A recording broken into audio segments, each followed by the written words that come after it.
West Indies Cricket, Caribbean Cricket Podcast. West Indies Cricket, Caribbean Cricket Podcast.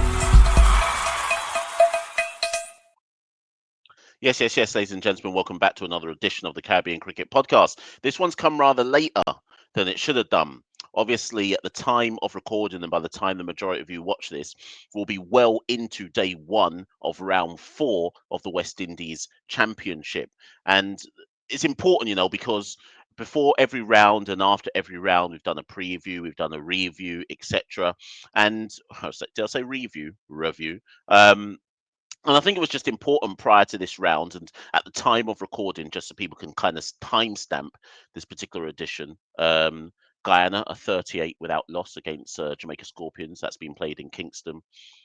Windward Islands are 90 for 4 against the Leeward Islands. That's been played in Gross Eastlet. And Barbados, combined CCC are 98 for 2 against Barbados, and that is being played at Bridgetown. West Indies Academy in Trinidad and Tobago has not started yet. That's at Coolidge. So that just kind of timestamps where things are at. And the thing is, it's not like I've got an awful lot to say about round 4. Should we be more intrigued about round 4 than any previous round? Yes and no. I mean, and let's start with the yeses first things first. Brandon King he's in the Jamaica side. So funny enough, that's really interesting to me because those of you who've gone back into the archives or who watched the Brandon King episode that I did, there were so many of you that got in the comments below and were like, "Oh, but Brandon King doesn't play first class cricket. When was the last time Brandon King played first class cricket?" Go back and watch what I said in that episode.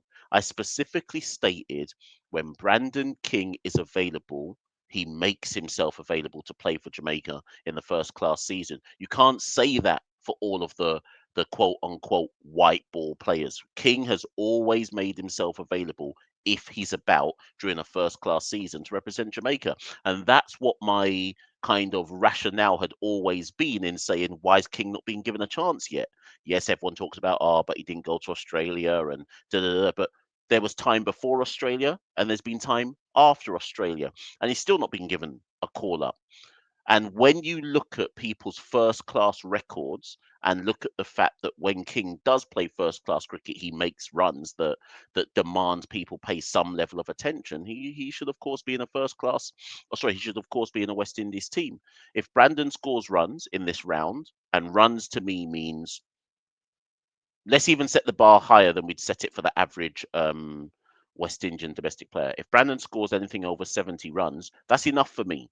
I don't need to see, and I already don't need to see anything, but I don't need to see anything else if Brandon makes more than 70 runs when he comes to bat in any of the innings against Guyana. I don't need to, he's already an international cricketer. I don't need to see anything else. So that's one of the key talking points. Brandon's back in the squad. For Jamaica. For Barbados, Roston Chase is in the squad. Jason Holder is back in the squad. Carl Mayers had been named as being in the squad, but he's not actually playing in this round.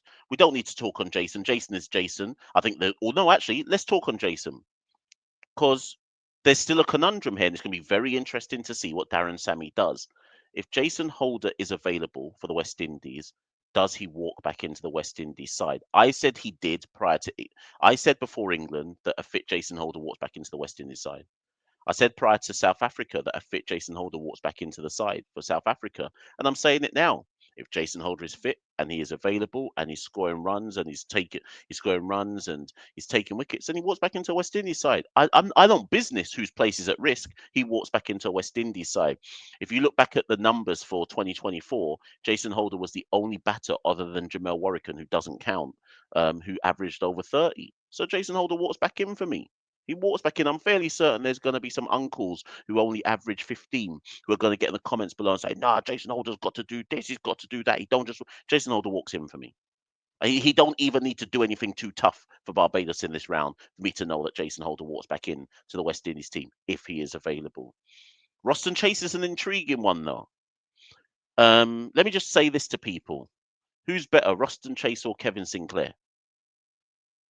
That's all. I'm not gonna say anything more. Let me just leave that for you lot to get in the comments below. Who's better, Roston Chase or Kevin Sinclair? Let me know in the comments below. If it was a straight 50-50 for you, who gets in your side? And remember, I don't think Sammy business is. I don't. I'm of the opinion. Obviously, Avanesh, the analyst, will sit with Sammy, and Avanesh has been part of the test match setup for a while. So I'm sure he'll come with the data and the numbers and the stats and the facts and crunch them with Sammy and say X, Y, Z. But let's go back to Sammy's press conference earlier in the week. Sammy says, first identify the roles you want to take Test cricket forward for West Indies, then identify who are the best players to fit that role. Let's just say there is a role in the side where Sammy says we need a really good lower order um but batting, bowling, off spinning all rounder. People have done decided that the Ricky and Cornwall's too big. So then it boils down to Roston Chase or Kevin Sinclair. Who's better? So it's intriguing to me that Roston is back in the Barbados setup. If he makes runs, he did last season. I think last season he scored a century and took some wickets. If Roston makes some runs and takes some wickets, who's to say Roston Chase doesn't demand attention be put on him? Who's to say Roston Chase doesn't demand that people think about him being somebody who comes into West Indies consideration as well? I'm a bit disappointed that Shea Hope's not being involved in this round. I don't know what's going on for him. I know he's got I can't remember if it's IPL or PSL. I'm sure it's PSL. I know he's got that upcoming soon enough, but so have a lot of other players and they're involved. So I'm a bit disappointed Shea hasn't made himself available. A lot of the other West Indian squad have. Craig's there. So I wouldn't say squad. Let's focus only on the players who predominantly seen as white ball players. King's made himself available. Roston's made himself available. Carl Mayer's made himself available. Unless Shea's carrying an injury, which I don't know if he is, I'm a bit surprised he didn't make himself available. And I know he was definitely trading with Barbados Pride prior to this round. I'm intrigued as to why he's not available for this round. I'd like to think it's an injury, but if he just says he doesn't want to play, then that's quite interesting to me. Other than that, elsewhere, I mean, Guyana squad is Guyana squad. Multi's playing for them. Guyana will always be Guyana. CCC have got Chamal Holder playing for them in this round. Camille Pooran's playing for them in this round. Um, West Indies Academy obviously is the Ute man. Lee Woods. I mean, at the time of me recording this, Windward Islands are 97 for 4. And if I just look at the scorecard, O'Shane Thomas has ripped through them with 3 wickets. By no means am I suggesting that means I demand attention be placed on O'Shane Thomas, but I'm just saying that's what he's done. Justin Graves is back in the setup for the Leeward Islands, so it'll be interesting to see how he goes with the bat. Windwards have been down horrendous in this year's competition. And once again, Hodge is out for 9, Athena's out for 13. No one's putting up runs for this side, Windward Island side. I know Hodge has got a century from earlier on in the season, but the Windwards have been down rotten in this year's championship. So that's the Windwards and the Leewards. In fact, the Leewards. Let me just go back to the Leewards. Other than Justin Graves, was there anyone else who I saw?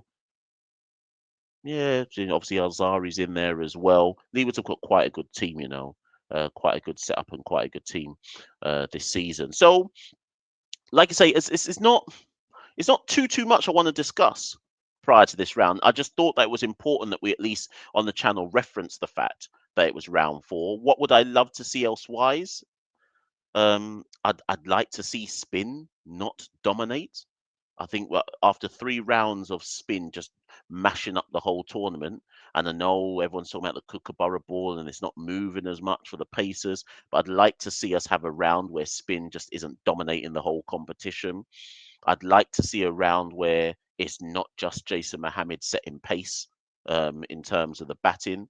I think if we look at wickets taken so far, so for the Windwards, or for the Leewards, O'Shane's taken 3, Justin Graves has taken 1 so that's the 4 wickets that have fallen. And in the CCC game, they're now 98 for 3, and the wickets have fallen to, let me just have a look. Matthew Ford 1, Jason Holder 1, Roston Chase 1. So obviously Chase was spin, but obviously Holder and Ford are there as well. So I'd like to see a round that just doesn't have all the spin bowlers on every single side, just laying down man and bowling down man. I'd like to see a bowler get a fast bowler get a 5 for and so on and so forth. In terms of the competition standards, I'm not bothered. I'm really not bothered. Yes, I am a Jamaican. Do I care if Jamaica win? No, absolutely not. Not bothered. I just want to see good cricket. I want to see cricket and individuals put up performances that makes me even be slightly hopeful that we might find at least one player who can go into the international scene and show signs of being able to dominate, particularly with the bat. The worry with the bowling stats thus far, whether it be Carrie Pierre, whether it be Permol, whether it be Cornwall, whether it be Joshua Bishop, whoever else it is that's in the top five, none of these guys, if they've already played for the West Indies, have ripped up trees significantly. And none of the guys who haven't played for West Indies do I have faith in to suddenly rip up trees. Even similarly with the batting, we see Jason Mohammed at the top, 39 years old. We need to see names that we can look at and go, yeah, they can add. And this doesn't mean they're bad players. You can be a domestic kingpin, you can be a domestic bully, and there's nothing wrong with that. Pomol's a domestic bully. There's nothing wrong with that. But it's about, are we seeing performances from players that you believe, I believe, anyone believes, Sammy, Avanesh, whoever, that can fit the roles that they want to be filled in the test side and can add significant value. That's all I'm looking for. I don't care if it be from Jamaica, Barbados, Trinidad, Guyana, Leewards, Windwards, CCC, West Indies Academy. Couldn't care less what team you're playing for. Can you fit the role? Will you add value? That's all we should all be looking for. All the kind of insular man, nationalist man, bun all them. Not interested. It's the wider good here that we're talking about, and the wider good is West Indies cricket. Any man who cares about their nation lifting title, you got a small brain. I'm not interested in that. How is it helping the wider good of West Indies cricket? That's all I'm on. Okay, so that's what I'm looking for this round, for me to be able to say, and Santoki to be able to say at the end of round 4, I was encouraged by X. I was encouraged by Y. That's all I'm looking for. Every round, that's all I'm looking for. Okay, obviously, little quick preview, no long thing for this particular one. There is some more content coming across the rest of this week. I didn't do a live call-in show this week because obviously I did the show with my dad on Walter Rodney. Santoki and I went to the Darren Sammy press conference. We've done a kind of recap video on the channel of that. This video is just previewing round 4, but I've got another special video coming later on in the week, so look out for that one. Might do a call-in show on the weekend, doubt it, but you never know, so look out for that as well. But let me know, get the comments below. What are you looking forward to in round 4 of this championship? Who are you hoping will put in some strong performances? Who do you think has stood out that I'm not giving flowers to? Just give me your general views on the West Indies Championship. Let's lock in for round 4. And let's not forget as well, we're in the final round of the Women's Super 50 competition at this moment in time as well. All the games being played today. Just a little quick reminder for people who don't remember or don't know, as the championship currently stands as so. This is the Women's Super 50 Cup. Trinidad are top with 27 points. Guyana second with 26 points. Barbados third with 24 points. It's between those three to win the competition. And as things currently stand, as I'm recording right now for the championship, let me just give you some scores.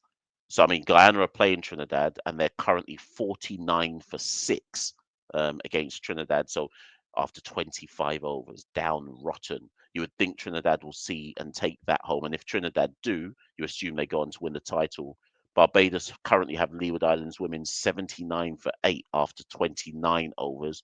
You assume they'll go on to win that match as well. That sounds down horrendous, that game. So as things currently stand, just looking at the Women's Super 50, it looks like it's going to be either Trinidad or Barbados that win the title this year. So that's all on YouTube as well. All the regional championship games are on YouTube as well. So lock in, people. No excuse to not be focusing and watching our domestic cricket. It's not everyday international cricket. Sometimes it's look at the domestic and regional scene and see what's going on for our domestic players and who we can put our stocks in and have faith in. Listen, I'll be back very, very soon with more channels, with more content, more discussion topics, etc. But in the meantime, comments below, people. What are you thinking about the regional championship, women's Super 50, men's West Indies Championship? And I'll see you all very, very soon. West Indies Cricket, Caribbean Cricket Podcast.